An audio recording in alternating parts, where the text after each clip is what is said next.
भाजी काय बनवावी असा जर प्रश्न तुम्हाला पडत असेल ना, तर एकदा अशा पद्धतीने ही भरवा मिरची बनवून ठेवा आणि मग भाजी कशाचीही बनवा, तुमची तारीफच होणार. इतकी चटपटीत ही मिरची बनते. मिरचीत भरण्यासाठीचा मसाला आधी तयार करून घेऊ.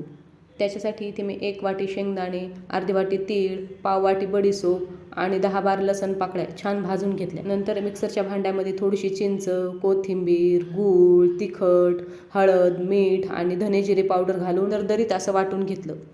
नंतर मिरच्या स्वच्छ धुवून त्याला असे उभे काप मारून त्यातल्या सर्व बिया काढून घेतल्या. बिया काढल्या की मिरचीमध्ये भरपूर मसाला बसतो. याच्यासाठी मी ही मोठीवाली मिरची वापरलेली आहे. नंतर बनवलेला मसाला मिरच्यांमध्ये छान दाबून दाबून भरून घेतला. मसाल्यामध्ये पाणी वगैरे टाकण्याची अजिबात गरज नाही. हा मसाला असाच मिरच्यांमध्ये छान बसतो. याच प्रकारे मी सर्व मिरच्या भरून घेतल्या.